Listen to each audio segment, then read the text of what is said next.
Hello बच्चों, आज के इस वीडियो में हम करने वाले हैं pairs of linear equation in two variables के एक्सरसाइज 3.1 का क्वेश्चन नंबर 2 और 3। तो चलो स्टार्ट करते हैं।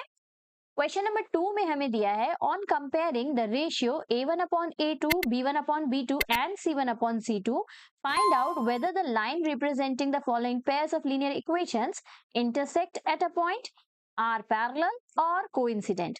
तो बच्चों नीचे हमें कुछ इक्वेशंस दी हैं, इन्हें हम जनरल फॉर्म से कंपेयर करके हमें a1, b1, c1 और a2, b2, c2 की वैल्यू फाइंड आउट करनी है। उनके रेशियोज को फाइंड आउट करके हमें बताना है कि जो given pair of linear equation है उसका solution intersecting at a point है, पैरेलल है या कोइंसिडेंट है। बच्चों आपको इंट्रोडक्शन वीडियो में मैंने ये टेबल बताई थी। आपको ये याद रखना है कि यदि a1 upon a2 is not b1 upon b2 होता है तो ये लाइन जो है यूनिक सॉल्यूशन देती है and intersecting at a point वाला सॉल्यूशन हमें मिलता है। और जहां तीनों के तीनों इक्वल होते हैं वो लाइन कोइंसिडेंट होती है, मतलब एक के ऊपर एक लाइन ओवरलैप होती है और इसीलिए इनफाइनाइटली मेनी सॉल्यूशन होता है। और थर्ड कंडीशन हमने देखा था कि फर्स्ट टू रेशियो तो इक्वल होते हैं लेकिन थर्ड रेशियो जो है वो इक्वल नहीं होता है। वो कंडीशन होती है पैरेलल लाइन की कंडीशन, जहां हमें कोई सोल्यूशन नहीं मिलता। तो हमें जनरल फॉर्म से इनको कंपेयर करना है। तो सबसे पहले हम जनरल इक्वेशन देख लेते हैं पेयर्स ऑफ लीनियर इक्वेशन के लिए। क्या होता है? a1x plus b1y plus c1 is equal to 0 और दूसरा होता है a2x plus b2y plus c2 is equal to 0। तो इस जनरल फॉर्म को भी आपको याद रखना है बच्चों, बहुत इजी है याद रखना। अब स्टार्ट करते हैं क्वेश्चन नंबर 1 से। क्वेश्चन नंबर 1 में हमें दिया है फर्स्ट इक्वेशन है 5x minus 4y plus 8 is equal to 0 और सेकेंड इक्वेशन दी हुई है 7x प्लस 6y minus 9 is equal to 0। अब जनरल फॉर्म लिखते हैं a1x plus b1y plus c1 is equal to 0 और यहाँ इसके लिए a2x plus b2y plus c2 is equal to 0। अब कंपेयर करो आप, तो a1 की वैल्यू हमें क्या मिल रही है? a1 इज इक्वल टू 5 मिल जा रहा है ना। b1 की वैल्यू ध्यान से देखो तो यहाँ जनरल फॉर्म में प्लस है, तो जो b1 की वैल्यू होगी बच्चों वो होगी -4 माइनस b1 की वैल्यू होगी, है ना, जनरल फॉर्म में क्योंकि हमारा प्लस है। फिर C1 की वैल्यू क्या हो जाएगी? C1 की वैल्यू हमारी 8 है। इसी तरह से यहां से निकाल लेते हैं। A2 की वैल्यू हमें दिख रहा है 7 है, B2 की वैल्यू 6 दिख रही है तो B2 इज इक्वल टू 6 हो गया और C2 की वैल्यू हमें क्या मिल गई? C2 इज इक्वल टू, देखो माइनस का साइन मत भूलना, जनरल फॉर्म में प्लस होता है तो जहां आपने माइनस देखा तो वो हमारे कोएफिशिएंट की वैल्यू होती है, ये याद रखना। यहाँ कांस्टेंट टर्म है तो कांस्टेंट टर्म हमारा -9 हो गया। बस अब क्या करना है? A1 अपॉन A2 निकालते हैं पहले। ये क्या हो जाएगा? 5/7 हो जाएगा। b1 अपॉन b2 क्या हो रहा है? देखो b1 upon b2 is equal to हमें -4 मिल रहा है और b2 हमारा 6 है तो कैंसिल आउट करके ये मिल गया हमें -2 अपॉन 3। तो यहाँ देखो a1 upon a2 is not b1 upon b2। अब हमें c1 की तरफ, c1 c2 की तरफ जाने की जरूरत ही नहीं है, थर्ड रेशियो की हमें जरूरत ही नहीं है क्योंकि हमें दिख रहा है a1 upon a2 is not equal to b1 upon b2, है ना, रेशियोज इक्वल है ही नहीं, है ना। तो ये हमारा कौन सी कंडीशन को फुलफिल कर रहा है? फर्स्ट कंडीशन, है ना, a1 upon a2 is not equal to b1 upon b2, जो हमें बोलता है इंटरसेक्टिंग लाइंस की कंडीशन को फुलफिल कर रहा है। तो आंसर में आप क्या लिख दोगे? Pairs of linear equation intersect at a point, पहला वाला ही कंडीशन हमारा ट्रू है, इंटरसेक्ट एट अ पॉइंट लिख देंगे, इंटरसेक्ट एट अ पॉइंट। ठीक, इजी। अब नेक्स्ट वाले क्वेश्चन की तरफ चलते हैं। नेक्स्ट देखो, सेम वैसे ही करना है। सेकेंड वाला हमारा जो है ये है हमारा 9x plus 3y plus 12 is equal to 0 और दूसरा है हमारा 18x plus 6y plus 24 is equal to 0। यहाँ पे हमारा जनरल फॉर्म क्या होगा? a1x प्लस b1 सेम रहेगा, हमेशा सेम रहेगा general form, b1y plus c1 is equal to 0 और a2x plus b2y plus c2 is equal to 0। तो a1 की वैल्यू देखो सारे पॉजिटिव है तो कोई टेंशन की बात ही नहीं। a1 की वैल्यू मिली हमें 9, b1 की वैल्यू मिली 3 और c1 की वैल्यू हमें मिल गई 12। इसी तरह से a2 की वैल्यू क्या मिली? 18, b2 की वैल्यू मिली 6 और C2 की वैल्यू मिली हमें 24। रेशियो निकाल लेते हैं। देखो A1 upon A2 is equal to 9 upon 18। Reduce करेंगे तो कैंसिल होके 1/2 आ जाएगा, तो ये आ गया हमारा 1/2 A1/A2 का रेशियो। B1 अपॉन B2 निकालते हैं। B1 है हमारा 3 और B2 है हमारा 6। तो देखो अगेन 1 टाइम्स 2 टाइम्स, तो ये भी 1/2 सेम रेशियोज मिल गए हैं। तो आगे हमको बढ़ना है। C1/C2 निकालते हैं और देखते हैं कि सेकेंड कंडीशन फुलफिल हो रही है या थर्ड कंडीशन। C1 है हमारा 12 और C2 है हमारा 24। देखो अगेन ये कैंसिल आउट होके 1/2 दे रहे हैं। इट मींस इस क्वेश्चन के लिए, इस पेयर ऑफ लीनियर इक्वेशन के लिए हमारा A1/A2 is equal to B1/B2 is equal to C1/C2 है। और ये कंडीशन होती है हमारी कोइंसिडेंट लाइन की, जब दोनों लाइन एक के ऊपर एक ओवरलैप करते हैं। तो हम यहाँ पे क्या लिख देंगे, यहाँ पे हमें बोला है intersecting at a point, parallel है या कोइंसिडेंट है, तो यहाँ हम सिंपली क्या लिख देंगे, कोइंसिडेंट लाइंस। ठीक, ये हो जाएगा आपका फाइनल आंसर। थर्ड वाला देखिए, थर्ड वाला कैसे करना है, इन सबको इरेज कर देते हैं अगेन। थर्ड वाला है हमारा 6x minus 3y plus 10 is equal to 0 और दूसरी इक्वेशन है 2x minus y plus 9 is equal to 0।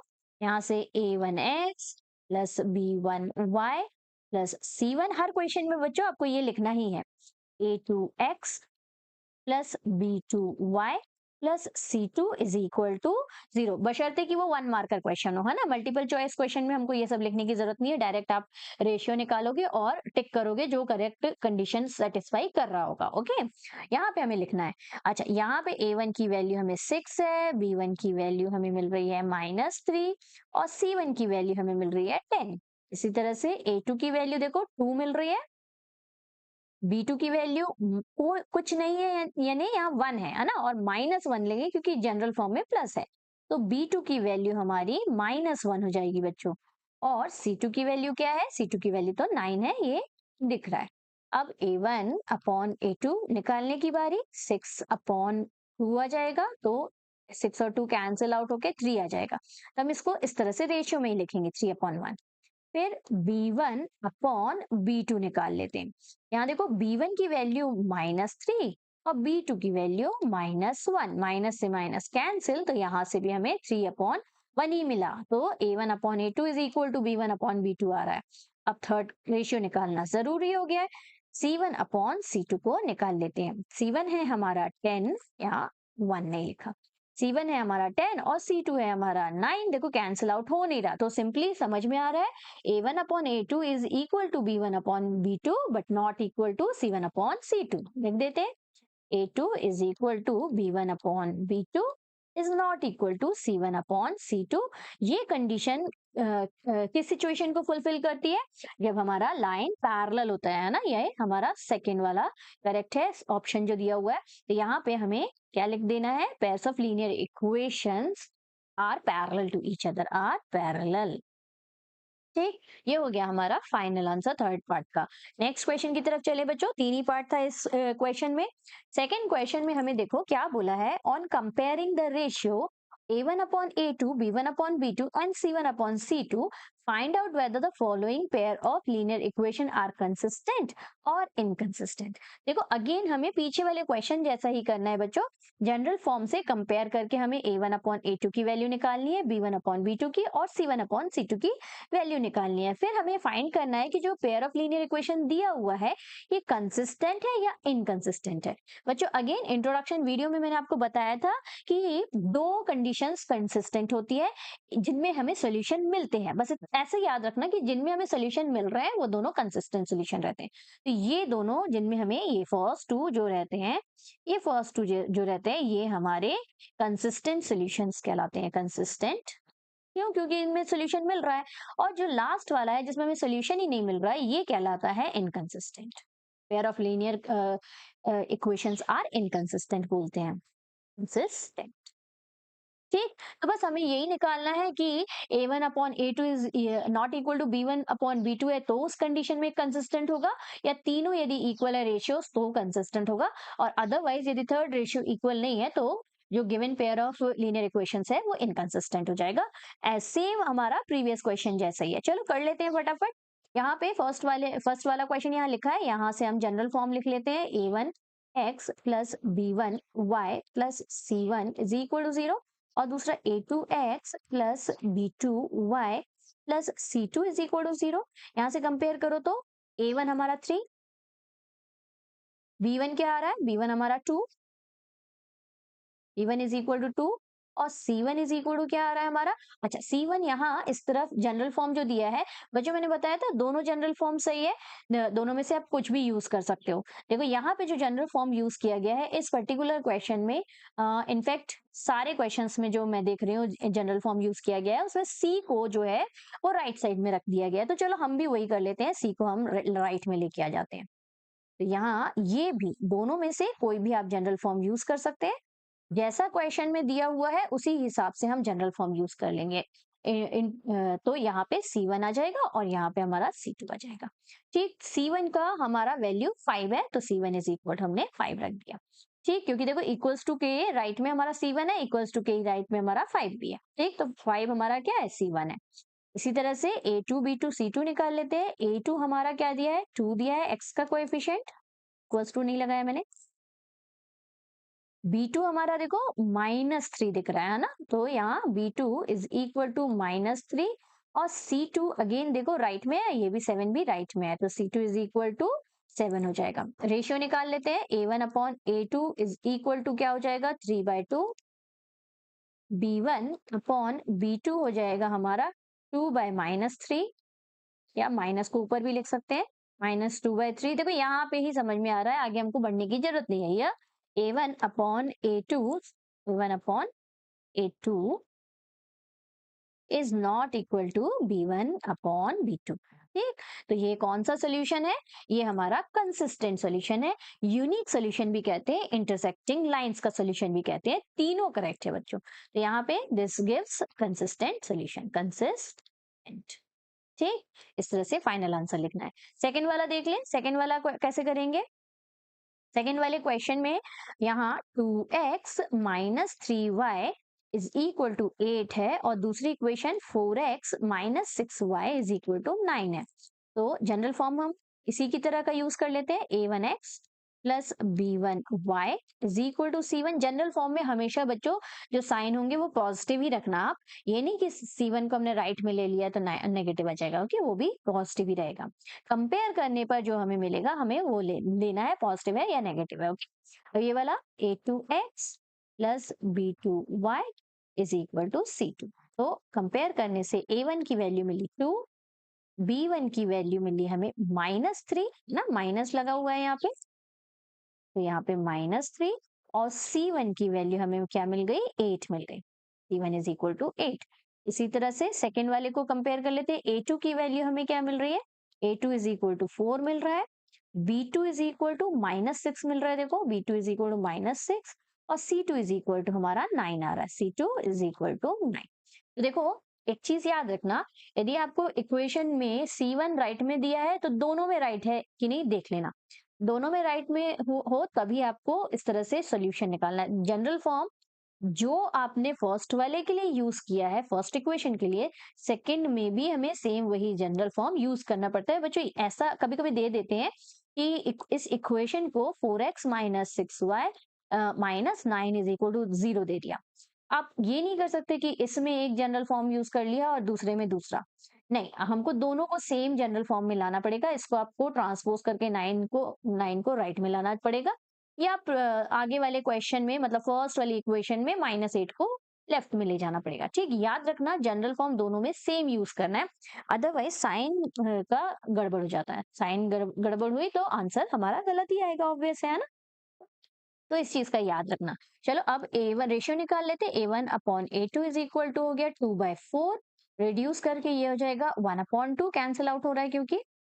इसी तरह से B1 upon B2 is equal to क्या है, -3 अपॉन -6। देखो ये हमें A1 upon A2 is equal to B1 upon B2 तो मिल गया। थर्ड देख लेते रेशियो, C1 अपॉन C2, ये इक्वल नहीं मिल रहा, देखो 8/9 मिल रहा है और ये रिड्यूस भी नहीं हो सकता है ना। तो यहाँ पे हमारा A1 upon A2 is equal to B1 upon B2 but not equal to C1 upon C2। तो ये हमारा पैरेलल लाइन की कंडीशन शो कर रहा है विच गिव्स नो सोल्यूशन। तो ये क्या हो गया, इनकंसिस्टेंट हो गया ना। तो ये पेयर ऑफ लीनियर इक्वेशन क्या है, इनकंसिस्टेंट है, इनकंसिस्टेंट। ठीक, इजी। नेक्स्ट वाले की तरफ चले, रेशियो वाला क्वेश्चन है, थोड़ा सा बच्चों को डिफिकल्ट लगता है लेकिन देखो बहुत इजीली हो जाना है। क्या है देखो, 3/2x plus 5/3y is equal to 7 और दूसरा है हमारा 9x minus 10y is equal to 14।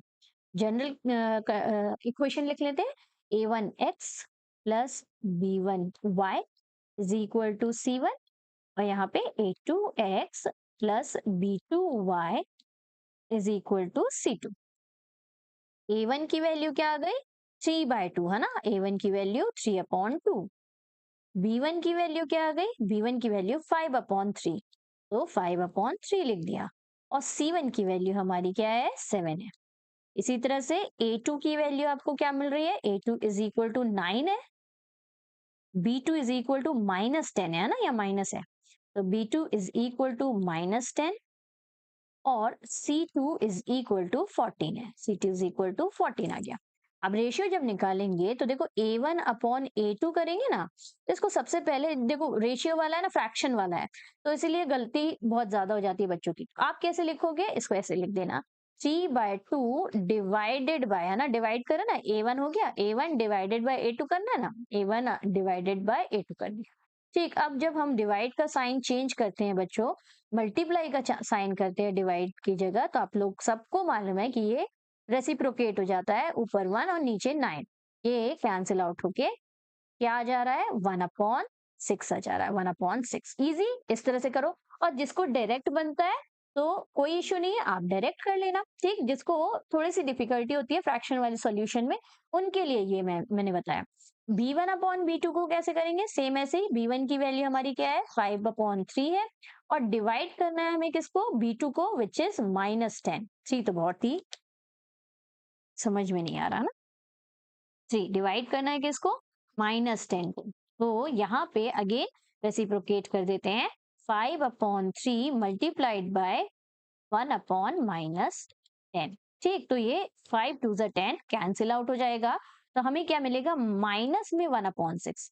देखो again A1/A2 is not equal to B1/B2 बच्चों, क्योंकि देखो साइन का डिफरेंस है, यहाँ +1/6 है, यहाँ -1/6 है, बहुत डिफरेंस है ना। नंबर लाइन में +1/6 इस तरफ जाएगा और -1/6 इस तरफ जाएगा, तो both are different number. Hence, A1/A2 is not equal to B1/B2, B2, or the given pair of linear equation gives consistent solution, है ना। फर्स्ट वाली सिचुएशन कोई फुलफिल कर रहा है, इंटरसेक्टिंग एट अ पॉइंट वाली लाइन आएगी, तो यहाँ पे ये सोल्यूशन जो है कंसिस्टेंट है, कंसिस्टेंट। ठीक, नेक्स्ट वाला देखते हैं, नेक्स्ट पेज में चलते हैं। नेक्स्ट क्वेश्चन है हमारा 5x minus 3y is equal to 11। तो a1 अब x plus b1y plus c1 के साथ कंपेयर करना है, इज इक्वल टू होना चाहिए था यहाँ पे